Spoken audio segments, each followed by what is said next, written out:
Hey, to all my great friends in the automotive aftermarket, good to have you here. It's our weekly get together at Aftermarket Weekly. Got a great panel today. My guest host, well, I'll introduce him in a second, Kevin Eckler. And of course, our shop tour is going to be with Angelo Giglio. I hope I said that right, Kev. No, Giglio. I got it right. Italian, and I'm struggling with that name. Can you believe it? Hey, you're with Aftermarket Weekly, educational, informative, illuminating, and instructive. Be a fly on the wall as we discuss some great things. Let's see who's with me. Kevin Eckler. Hello, my friend. How are you? Good afternoon, sir. Doing fantastic. Yourself? Thank you for being here. Foreign car specialist, Poughkeepsie, New York. He's probably about 7 hours from where I live up here in Buffalo. Whew. Yeah, I think so. Maybe 6, but maybe 6. Maybe we have to have lunch someday. Just drive down and have lunch. Huh? Still be worth the ride. Absolutely. And also with me is Angelo. Angelo, I got to say this right. Giglio, right? Yep, that's right. Perfect. Giglio from Warren Auto and Tire in Roseville, Michigan. Glad to have you here. He just joined the company about a year and a half now after going to Northwood to come inside the family business. So glad to have you here. We're going to have a tour of the family-owned shop. Family-owned and operated 29 years. Check this out. I love the fact that it looks like it's in an industrial area.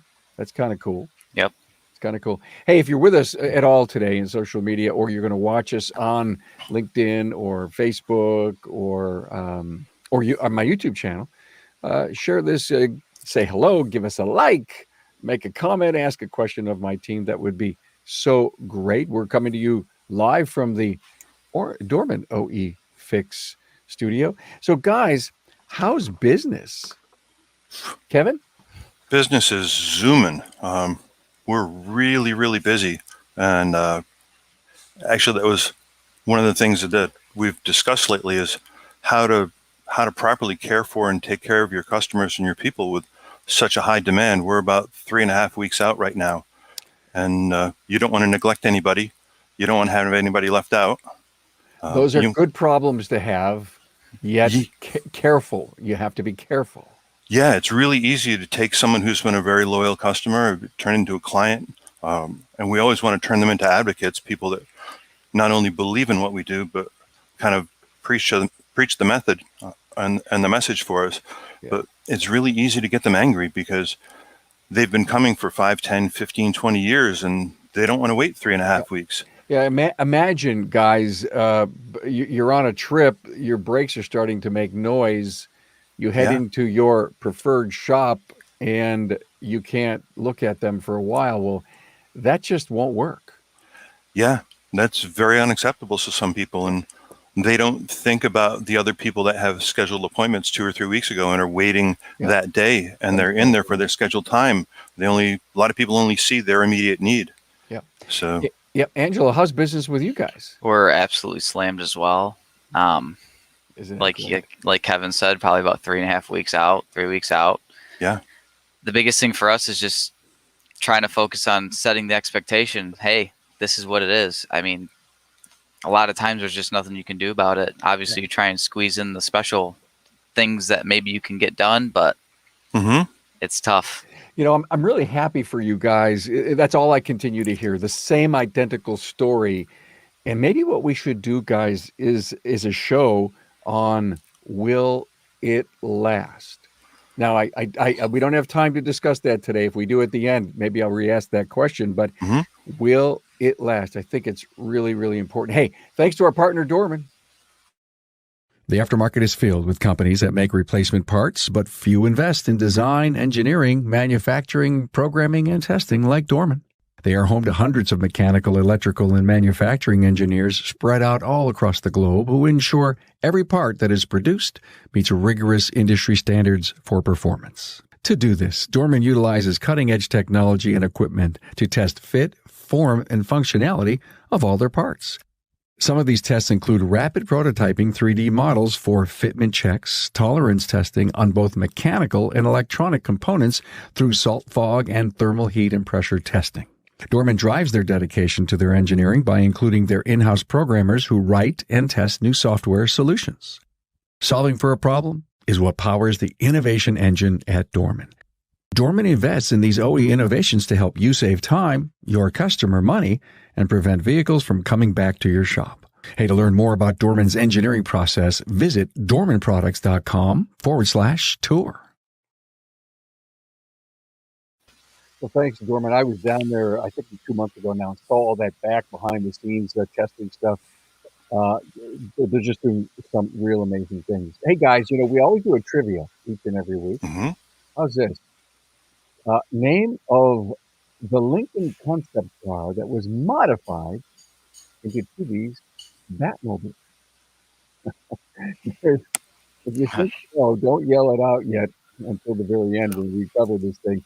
Hey, I want to remind you that you could go to the remarkableresults.biz website and run search on Kevin Eckler. Oh my God, you'll see a lot of great stuff. Don't tell my mom. Video, and you're not going to find anything until this episode releases because Angelo, thank you so much for being here for your first time. Hey, Yeah. Follow us on all kinds of areas. Most importantly, I want you to subscribe to my YouTube channel because every podcast that we do ultimately ends up there, be it in video or in audio form. And you can hang out with us on Facebook, LinkedIn, Instagram, and even Twitter. Hey, I think I want to do just a little bit of discussion about what's going on this week.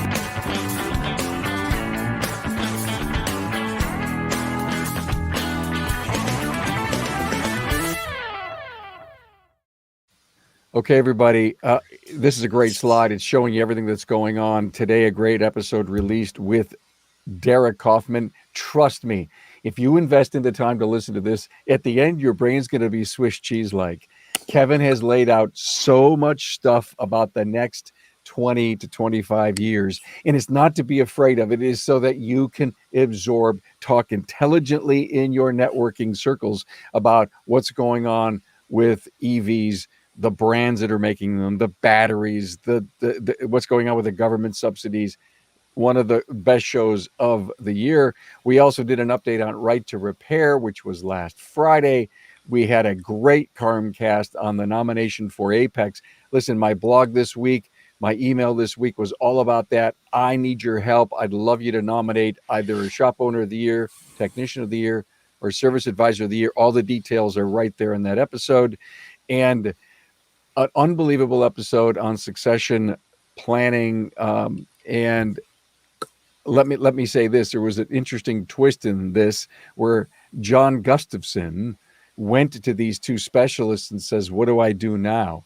And John is taking a 2-week vacation. And when he comes back, filling in his whiteboard as to exactly what he wants to do to sell his business. He has no heirs. So he's got to make some choices. And that was great. Well, look, guys, Kevin, thank you for being here. John, hang out with us while Kevin does his thing. He brought us some incredible stuff to talk about, customer experiences and culture. So, Kevin, you have the stage, my friend. Thank you, sir.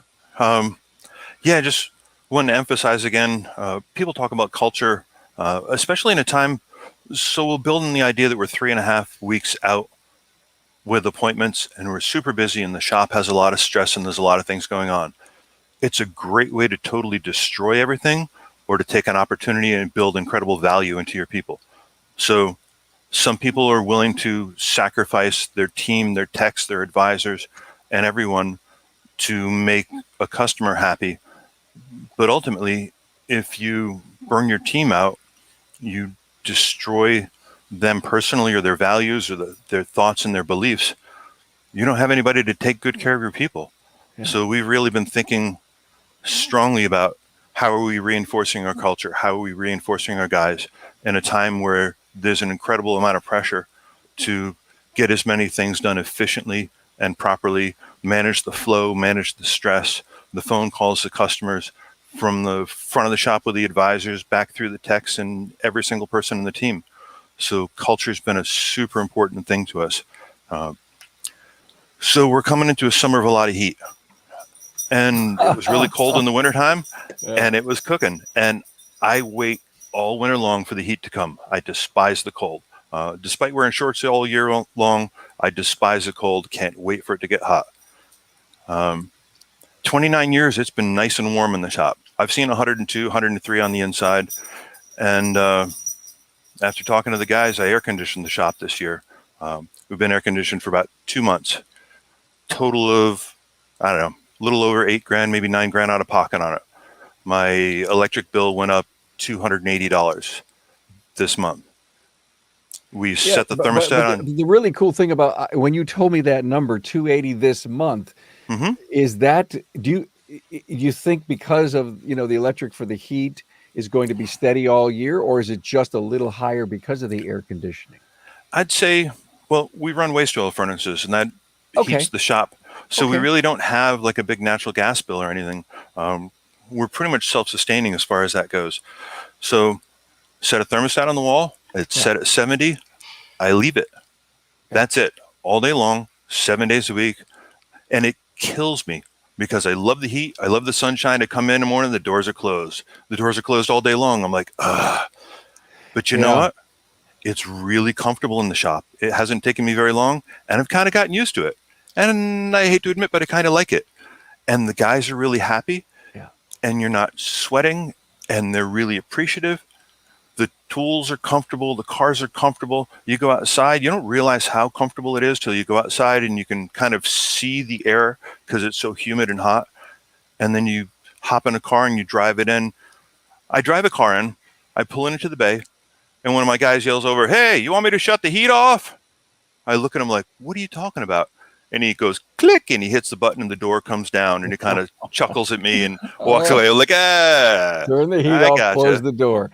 Yep, close Kevin, the door. I guess at the end of the day, when you go home, you've really worked hard. Our technicians work so hard in our industry. They do. And it's almost like you're doubly tired because of living in that environment. Yeah, I mean, if you could think about it, not just, so our productivity last month was 102%. I mean, think about how you normally die and you're sweaty. I mean, we keep ice cream in the fridge. We keep ice cream bars, freeze pops, half gallons of ice cream and different things, and keep the guys comfortable. And there's tons of water and other things for them to drink. But they're comfortable, and the productivity is out of control. The guys are working like crazy. And you think about a deeper reach on that. You've got your guys that come in the summertime. It's 100 degrees in the shop because it's 100 plus outside. And now they're going home and they're tired. They don't want to play with their kids. They don't want to interact with their families. They're just kind of like, they're hammered. Well, Kevin, this is a big move for a work environment and really to sustain the people. You brought some slides with us. Let's just put them up while you continue to talk. You must have, again, you're doing great celebrations inside in order to retain your people and create a great place to work. Yeah, people are super important. Our team really, really matters. So you can see birthdays are a big thing with us. Some people don't celebrate their birthdays. Some people do. It is a chance for us to be all together with the team. Everybody gets a cake, balloons. We have a great time. We make a big deal out of it because everybody's important. It's not like there's a member of the team that, you get one, but you don't. The guys are all really important. So celebrating birthdays, recognizing individuals, I think is really important.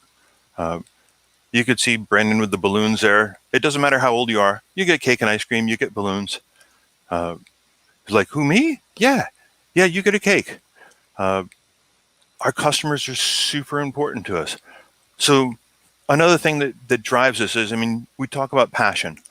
I love what I do. 41 years in it, I still love what I do. I love cars. That's Trans Am Steve, as we know him in the shop. With a Trans Am, he bought that brand new, absolutely loved the car, had a blast growing up with it. He put it away in storage. It was in his garage, stuff piled up on it. It sat there for years and years and years until they were going to sell the house. And he's like, I don't know if I should fix it, should sell it. Like, dude, I bought my wife one of those for her birthday. She loves this car. We got his back up and running. He absolutely loves that. It's like he has his childhood again. If you're passionate about things, you could ignite people's passion. You really connect on there, and that's part of the relationship building. the air cooled that's in there, the Yellow Beetle, we have so many air cools. We have a ton of convertible Beetles and regular Beetles that come through. You want to talk about people that love their cars. You want to build relationships not only with with your clients. You want them to be advocates. Express an interest, express a love in the same things that they love, and we recognize and reward that stuff. And it's not that we care less about other things, but it's really easy to get excited about certain things and to catch other people's excitement. Tom on the right, one of my great friends. I got to know Tom through the shop. Started out as a customer. I've known Tom for 29 years. Great man. It is so hard not to connect with customers and people. You have interactions at the counter. You talk about the kids growing up. You talk about family. You talk about life. You talk about tons of different stuff. And it's hard not to become great friends with people. The picture on what would be my left in front of the shop, that's Keith. That's a gentleman I worked for a couple of years that I bought the shop from. Great man, incredibly skilled woodworker. He stopped by a little while ago just to say hi, reconnect, and revisit again.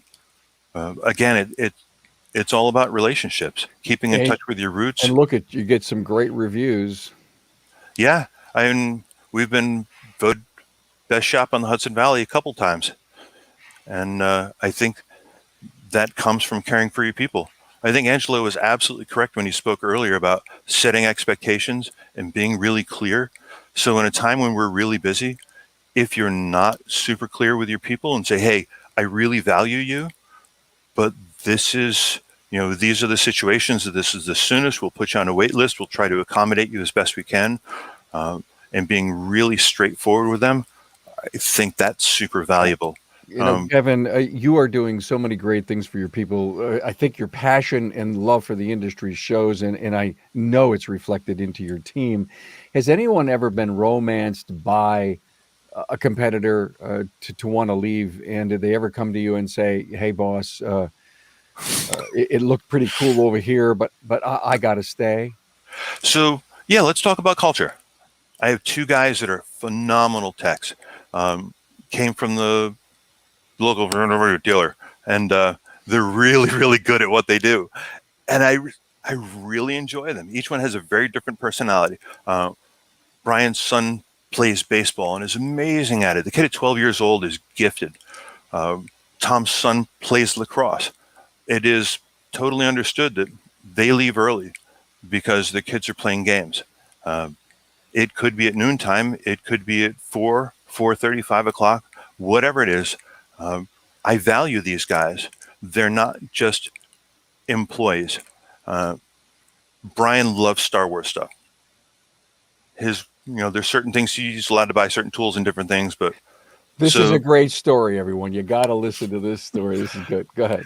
Yeah, well, it's just a matter of knowing your guys. So he's a huge Star Wars fan, watches all the different Rebels and all the different features and all the different series and stuff. He's one of the guys that somebody, his former employer said, hey, we're willing to offer you, and it was a ridiculous amount of money. And he came up to me and he says, hey, I just wanted you to know this happened. This is what they've offered. I really like it here. I really want to stay here. And I was thrilled. And I'm thinking, what can I do to show my appreciation? So, Galaxy's Edge, genuine Darth Vader lightsaber. His wife would never, ever have allowed him to buy it. And it wasn't cheap. It wasn't the $39 toy. It was the real deal. I found one, I ordered one in, and gave it to him as a gift. Like, dude, I really appreciate you and everything that you bring to the business. And he was like a little kid. It was great. And Tom has a rooftop tent on his X5. I know he likes going out camping a lot. And he'd look at a lightsaber like, really? Seriously? Are you kidding me? So we got him a Blackstone grill, a portable one that he could take camping with him to go out and do different things. And again, I think he really appreciated that. And it's a matter of looking at your guys. And I mean, we all struggle to find really high quality people that we want to work with us. And to not connect and appreciate with your guys who they are, what they enjoy outside of work, as well as the value that they bring to work, I think it's foolish not to show them how much you really care about that. It's more than dollars. They both proved that to me very strongly. It's more than dollars. Incredible stuff, Kevin. I know everything is from your heart. You and Lisa, Yeah. Your wife Lisa, and I just find out so many great things that go on in your company. Thanks for coming in and giving us some really extra special insight and bringing those pictures. Yeah. Excuse me. You're welcome. And sharing. I love the story of the Blackstone. I love the story of the saber, the Darth Vader lightsaber that the Yeah. wife wouldn't allow him Oh, yeah. to spend a dime on. Angelo, Yeah. no, Angelo, if you could relate to that? But yeah, there's certain priorities you have to have in life. I mean, a Darth Vader lightsaber wouldn't be one of them. So you made it happen. He'll never forget that. Yeah, I don't think he will. His daughter told him, Dad, you can't leave that place. Never forget that. Hey, thanks, Kev. Appreciate it. You're Appreciate welcome. all you do for the podcast. Hey, tomorrow we're going to do another live show. We're going to do an actual Carmcast. And if you're going to ASTE, get a behind-the-scenes update. We actually have 3 trainers coming on with us. Me and Tricia Sauls, the executive director of IGONC, the Independent Garage Owners of North Carolina, will be on with me tomorrow at noon. And this coming Friday, Town Hall Academy. It's our 235th week of doing it, creating a training culture. It'll be excellent. Can't wait to do it. I think we're ready for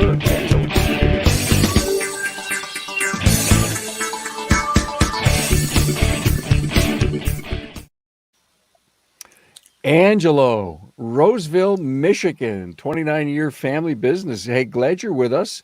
Yeah, glad to be here. We're about ready to have you narrate this great tour for us. Ready? Yep. All right. So this is just when you walk in. There's our front counter. Obviously, we have like some wipers up there and stuff like that. Just tires for show. And then to our left here, this is where we have the waiting area. We pretty rarely have people sitting up there, to be honest. So we're going to look to do some upgrades in there, but it's not super important right now. And this is going back into the shop. And I think you were telling me it's your 3rd building? Yes. Yeah. In 29 years? Okay. Yep. This is our tire room. We don't stock a ton of tires, but we have some in there just in case. You never know. It's probably more than the average shop, right, Kevin? Absolutely. That's a fair amount of stock there. You can't sell them if you don't have them. Yeah. Yeah. And here, there's just some offices, lunchrooms right here. Nice setup. Yeah, they pretty much, everyone has what they really need.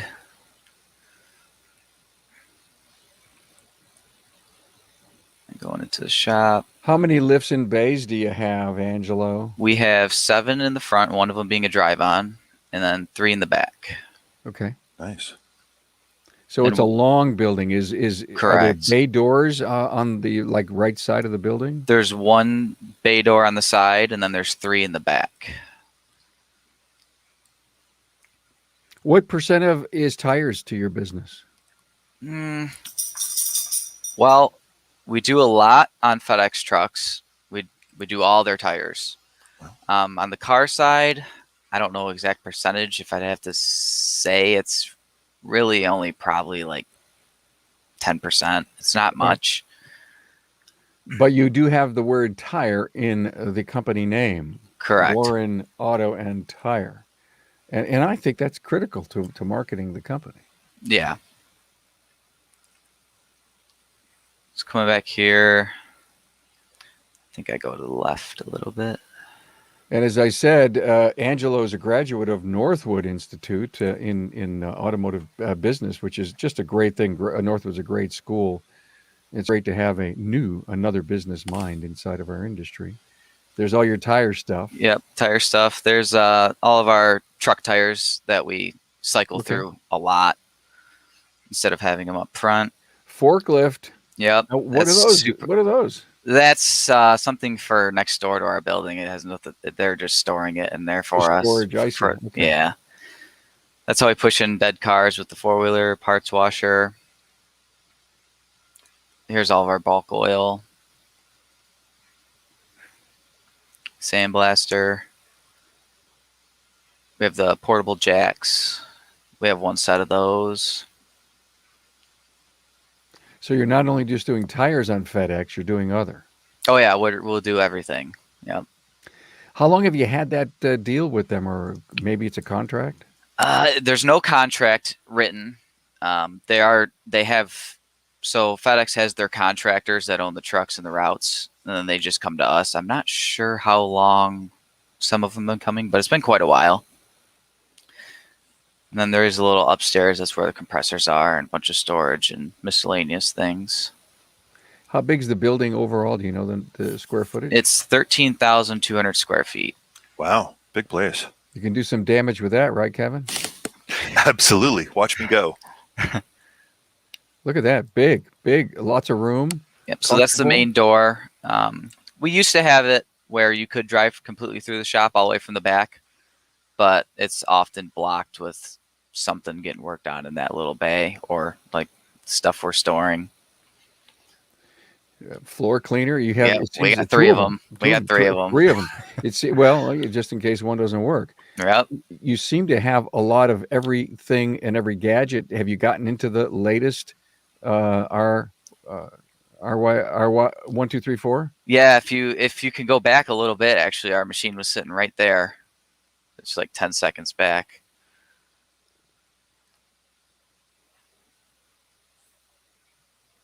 The YF machine is that gray right there. Yeah. Okay. That's one reason for that. And then we have the other machine as well. Lots of stuff there. Now, how many full-time technicians? We have 5 right now. 5. This is the technician area for computers. If they need information, diagrams, all that good stuff. Are you doing digital vehicle inspections? We have it. We haven't implemented it yet. It's Got it. very tough when we're this busy. Kevin, how about you? Every car, every single time. Kevin, did you? I mean, just for and oh, look at this as a parts room. Yep, Serious this is our parts room parts. there. Yeah, serious. It's Nice. very, very wide, not very deep. A lot of random stuff in there, but with the amount of oddball stuff we do, it's definitely really handy. Got it.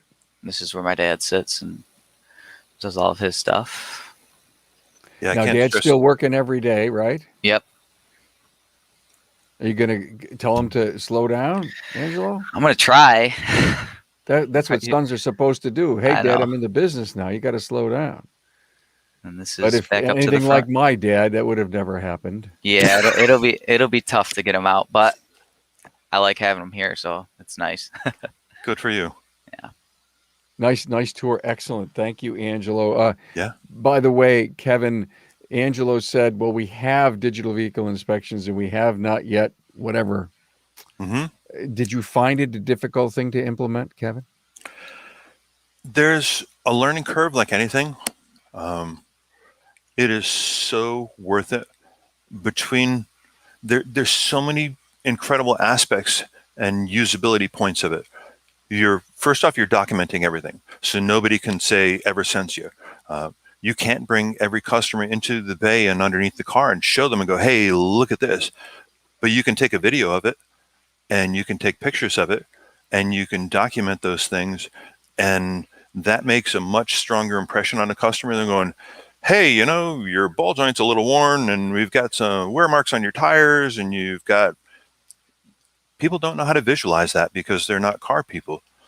But you don't have to know anything mechanical to see something that's got play, it's worn, it's hammered, or document a dent or a scratch or a running issue.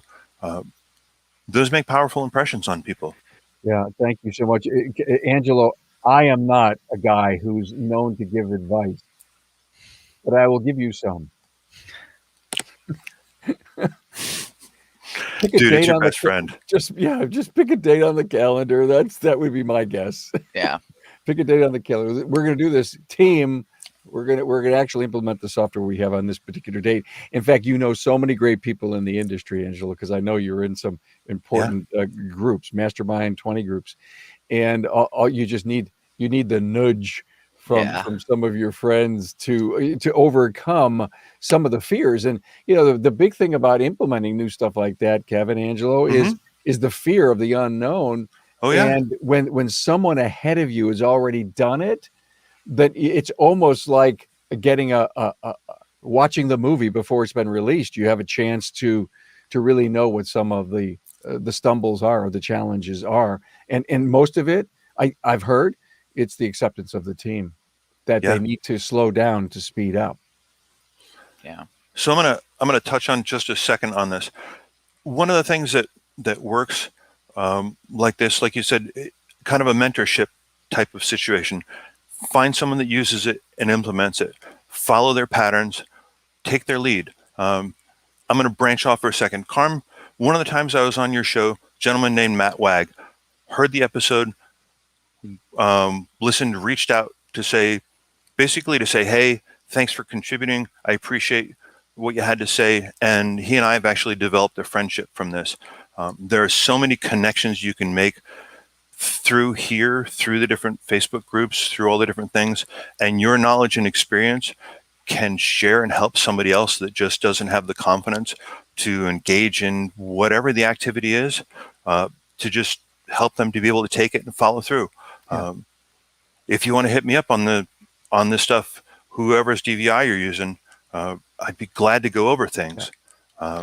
Thank you. That's so important. Bill Connor, who is, by the way, with AutoVital, says there are many reasons not to do it today.